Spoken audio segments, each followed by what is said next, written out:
Et sans transition aucune, on va parler de l'exposition Le visible dans l'invisible, Annie Galipeau. Oui. C'est un titre énigmatique, dites-nous en plus. C'est ce que je voulais. Je voulais que ce titre interpelle, justement. Ma peinture est une peinture intuitive. Je suis créatrice et je fais un moderne subjectif. C'est-à-dire que dans ce moderne, on peut imaginer son histoire. Chacun voit une histoire dans chaque tableau. Et je dis, si ce tableau raconte une histoire tous les jours, c'est qu'il est réussi. Et quand vous dites subjectif, ça veut dire figuratif ou ça veut dire des formes sur lesquelles on peut se raconter une histoire? Exactement. On voit des formes qui racontent une histoire. Et on entre dans le tableau quand on le regarde et on se raconte son histoire. Donc quelqu'un me dit, mais qu'est-ce que vous avez voulu faire? Eh bien, je dis, mais que voyez-vous? Alors du coup, quel est votre processus de création parce que avant de devenir le support à nos imaginations, il faut quand même qu'il arrive sur la toile. Oui, c'est assez... je vais vous raconter. Je pars toujours avec une idée bien précise. Sauf qu'une idée, c'est quelque chose de figuratif. Donc mon tableau, je le crée sans difficulté, c'est trop facile pour moi. Donc je le modernise, je le change. Il se passe toujours rien entre la toile et moi. Et tout d'un coup, je dis je vois. Et quand je dis je vois, alors on ne me dérange plus. Les couleurs me parlent, la musique m'appelle, la lumière s'allume et mon tableau se crée. Vous parliez tout à l'heure de quelques toiles sacrées. Je ne les décide jamais. Et en faisant un tableau moderne, sur carrément autre chose, je dis ah, ça c'est la Pâque. Ah, là je fais un passage. Voilà, une fois de temps en temps, je crée un tableau d'art sacré. Et est-ce que vous avez l'impression que c'est quelque chose de plus grand que vous qui passe au travers de vous? Comment est-ce que vous trouvez votre inspiration? C'est plus grand que moi. C'est plus grand que moi. Tout ce qui est, même mon subjectif très moderne qui n'est pas sacré, le fait déjà, je ne connais pas mes couleurs. Donc déjà, je me dis, mais comment je fais pour savoir qu'à tel endroit je mets un rouge, un jaune, un orange? Alors attendez, voilà. Je ne connais pas mes couleurs, qu'est-ce que vous voulez dire? Je veux dire que je me refuse, ce serait possible, hein. je suis entièrement libre, je me refuse de dire le jaune va avec l'orange, le froid, le chaud, comme on apprend partout. Moi, si ça ne se fait pas, je vais le faire. Elles sont mélangées avec beaucoup d'audace, mais il n'y en a pas une qui est agressive quand on regarde l'exposition. Et il en ressort beaucoup de sérénité. C'est assez... l'émotion, elle sort de ce contraste entre l'audace du mélange des couleurs et la sérénité qui ressort des tableaux. Vous travaillez avec de la peinture à huile? Acrylique. Acrylique. Et donc vous dites que ça vient de vous. Vous avez aussi dit qu'il ne fallait pas qu'on vous dérange quand l'inspiration arrivait. Donc qui est-ce qui vous dérange quand vous ne peignez pas? Oh, rien, j'aime tout le monde. Non. En fait, c'est le contraire, j'aime pas trop être seule. Ah d'accord, donc vous aimez être entourée, mais vous aimez aussi vous concentrer sur votre... Sauf quand je suis avec mes couleurs. En fait, il doit se passer quelque chose entre ma toile et moi. Et ce qui est formidable, c'est que, après le vernissage, par exemple, que je viens de faire, je m'aperçois que les gens le ressentent. On me dit... J'ai toute une salle où ce sont des passages spirituels. Tout l'hiver, j'ai fait des passages spirituels, mais je ne sais pas comment je les faisais. Et on me dit, c'est incroyable, on est au paradis ici. On est bien dans ce vernissage. On est assis n'importe où par terre, il y a des gens debout, il y a des gens dans les fauteuils, il y avait beaucoup d'artistes. Et tout le monde était vraiment heureux d'être là et bien en paix. Et ce qui me plaît, c'est que, sans savoir, la toile rejette ce paradis. Voilà. Et comment vous en êtes arrivé à la peinture et à cette relation que vous avez avec votre travail? À l'âge de 12 ans, j'ai reçu les couleurs. Alors je m'en suis aperçue très très longtemps après. On devait colorier, encore une histoire sacrée finalement. On devait colorier une vierge. La vierge est toujours en bleu. Et moi j'ai fait en jaune. Un jaune extraordinaire. Je ne sais pas d'où il sortait ce jaune. Il a subjugué tout le monde et moi aussi. Et ensuite, le temps a passé, j'ai toujours créé mes toiles. Hein. J'ai jamais dans les matières, je cherche les matières, les couleurs, etc. Mais c'est longtemps, c'est une fois adulte que j'ai compris.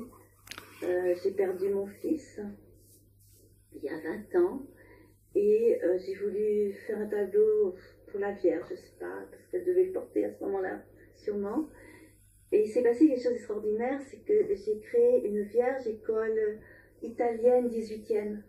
Moi, j'avais une copie, hein, avec mes couleurs, et ça s'est fait tout seul, quoi. C'était incroyable. Et j'ai peint 11 vierges à se suivre. Et c'est tout, ça s'est arrêté là. Et une fois de temps en temps, comme je vous disais tout à l'heure, oh tiens, c'est une résurrection. Oh tiens, mais je le sens au fond de moi. Et donc, en fait, vous vous laissez guider par le pinceau et quelque chose arrive. Voilà. Alors, pour qu'on puisse voir vos œuvres, parce qu'on en parlait très joliment, il faut aller à Laxac. Est-ce que vous pouvez nous expliquer, parce qu'en fait, moi, j'y suis allée quelques fois, mais c'est vrai que c'est un petit peu difficile à trouver. Est-ce que vous pouvez nous expliquer où c'est? C'est au Mans? Et au Mans, place des Comptes du Maine, vous avez des marches à descendre pour aller au cinéma Les Cinéastes. Je pense que c'est le bon repère. Oui. Et à l'opposé, par une petite cour là, avec les cinéastes d'un côté, et à l'opposé, vous avez un mur. Il faut longer ce mur à l'opposé. Donc on entre dans un couloir, et c'est encore à droite d'un couloir. Il faut vraiment... il faut ouvrir les yeux pour le trouver. Voilà, tout à fait. Oui. Il me semble que parfois c'est un bureau de vote, mais oui, ça peut peut-être aider les gens à trouver. Voilà, alors, du coup, cette exposition qui dure jusqu'au 15 avril, vous l'avez créée comment, comment vous êtes arrivé à exposer dans ce lieu?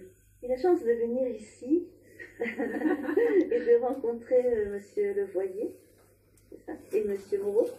Monsieur Moreau qui m'a cité dans son livre des 15 grands peintres pour mon art sacré, justement. Et Madame Levoyer est venue m'inviter à exposer à l'ASCAC. Voilà pourquoi j'ai accepté. Et en plus, ce sont 3 immenses salles magnifiques. Et j'ai pu sortir mon XXL. Parce que je fais des toiles jusqu'à 3 mètres de long. Si mon mur était plus grand, je ferais des toiles plus grandes. Mais XXL, c'est quelle taille alors? 3 mètres? Oui, vous avez des toiles de 1 mètre par 1 mètre, mais aussi 1m80, 2 mètres, 2m50, 3 mètres. Voilà, des toiles. Et alors, moi, c'est un petit côté terre à terre que je peux avoir, pas du tout sacré. C'est pas nécessairement combien de temps ça vous prend pour peindre quelque chose, mais quand on sait qu'on a un vernissage, combien de temps est-ce que ça vous prend pour mettre en place le vernissage que vous rêviez? C'est un travail qui est assez énorme. C'est beaucoup de préparation, le choix des toiles, le travail aussi. On présente un travail qui a été dur et puis on a beaucoup de doutes. C'est ça le problème. Hein. Et donc, moi, c'est la salle et les locaux en fait qui me dirigent, le choix des toiles. Hein. Et ensuite, il y a la communication qui est très, très importante. J'ai eu un peu de mal là, avec la communication. Pourquoi vous avez eu du mal avec la communication? Étant de Mulsanne, je n'ai pas eu d'article sur le Mans et ça m'a un petit peu fâchée. Voilà. Oui. Ah oui. Bon, le message est passé autrement. Il y a Facebook. Et vous êtes là. Voilà, et je suis là en plus. Voilà. Je vous remercie beaucoup. C'était un grande joie de recevoir votre invitation. Parce qu'à Mulsanne, vous avez reçu un prix, je crois.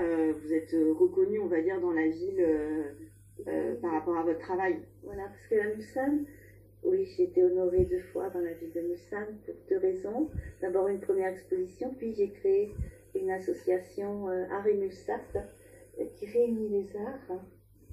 Et j'aimais bien ce qu'il disait, monsieur, parce que nous aussi, on aime voir les gens arriver et repartir très tard après le spectacle. C'est-à-dire qu'on regarde l'étoile en buvant un verre et en mangeant quelque chose. Oui, oui. Et puis on associe les arts aussi, la peinture, la musique. Moi, je suis lectrice. Donc, musique, la dernière fois que j'ai fait des lectures, c'est au piano avec Frédéric Allan. Ça fait 5 ans qu'on le fait. Et en plus, il y avait Régis Lardeux qui nous accompagnait en tant que chanteur, donc c'était très très beau. parce que Annie Galipo et moi-même nous sommes rencontrés il y a à peu près 2 ans autour d'un verre, je dirais pas chez qui pour pas faire genre, mais donc on se connaît aussi par ce biais-là. Et vous continuez votre festival, c'est à quelle période? Festival d'art sacré. Oui. Donc le prochain va être en 2020. 2020. Voilà, interculturel. Interculturel, et c'est à quelle période de l'année pour que les gens gardent un œil? Au mois de mars, fin mars, début avril. Ah oui, donc c'est dans la même période que maintenant. Ouais. Et on peut vous trouver grâce à un site.